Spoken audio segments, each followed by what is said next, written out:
We've shown that DNA is actually the software of life. It's totally interchangeable between the digital world and the biological world. The DNA code itself is so digital, is so almost exactly like a computer tape. Totally interchangeable. DNA code itself is the software of life. Is so digital.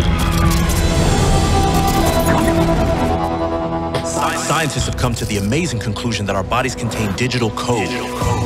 In fact, Bill Gates, you know, the founder of Microsoft, tweeted, "DNA is more advanced than any software ever created." Think about it. A program or code is written by someone very smart. The more complex the code, the more intelligent the author has to be. So here's the question. If our DNA code is more complex than any man-made software, where did it come from? Is it possible it was authored without an author, programmed without a programmer? Materialists think so, through neo-Darwinism, the modern version of Darwinian evolution. Stephen Meyer, author of the New York Times bestseller Darwin's Doubt, explains. According to neo-Darwinism, new genetic information arises as a result of random mutations in the arrangement of the nucleotide bases along the spine of the DNA molecule. If those random changes are beneficial, they're passed on and preserved, and if many such changes are preserved and passed on, they would accumulate over time and eventually result in a very significant change in the morphology, the form of the organism. That's like saying if this game had glitches every time it was copied online, and gamers shared their favorite mutated versions and trashed the rest, it would eventually turn into this. Come on, really? If we know the computer glitches won't produce a new video game, how much sense does it make to believe that glitches, copying errors, and our DNA code can produce new organisms? Could random mutations in DNA really produce this? This? This? What about this? This? This? This? This? This? This? Or this?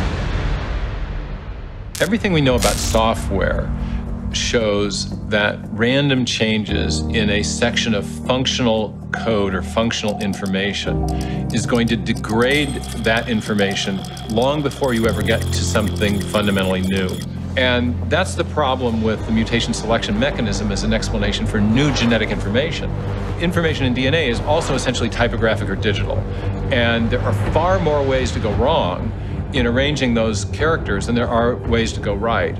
And so as you begin to randomly change them, you inevitably fall into a non-functional abyss long before you ever generate anything fundamentally new. So just how unlikely is it for random genetic changes to produce something new, even something as modest as a protein structure with a new function? One scientist performed experiments that enabled him to actually calculate the odds, and they aren't good. In fact, they're next to impossible. We caught up with a molecular biologist, Douglas Axe, in Seattle. In our lab work, we've asked how rare or how common functional proteins are within the space of possibilities.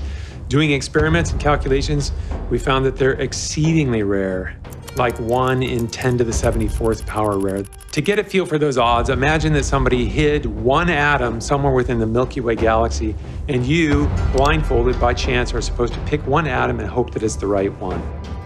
Those odds would be better than the odds for the protein. Axe calculated the probability for all the chance mutations in all of the life forms on Earth for billions of years. And in all that time, he found they couldn't chance on even one new functional protein structure. Not one. 0. And keep in mind, it takes thousands of distinct proteins to build any kind of complex life, including humans.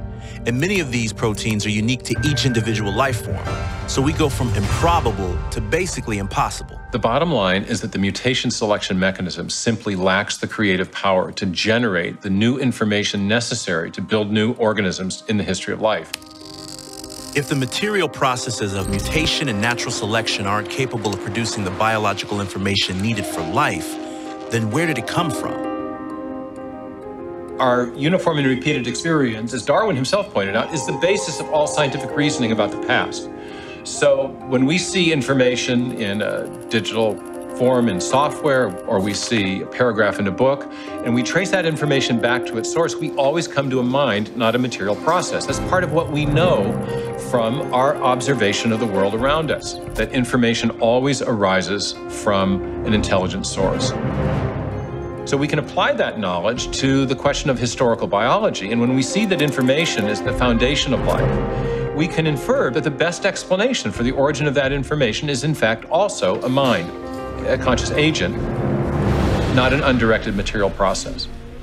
When presented with evidence that conflicts with neo-Darwinism, most scientists cling to a belief in the blind process of evolution, denying what science has discovered.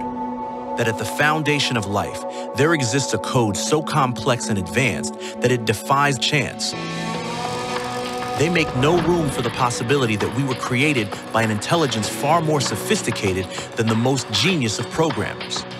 Instead, they choose to limit their investigation to a strictly materialist worldview. When faced with this evidence, how will you respond? We are not materialists. We see the human soul. We experience love. We live with purpose. We fight for justice. We are quiet for joy, and we will be quiet no longer.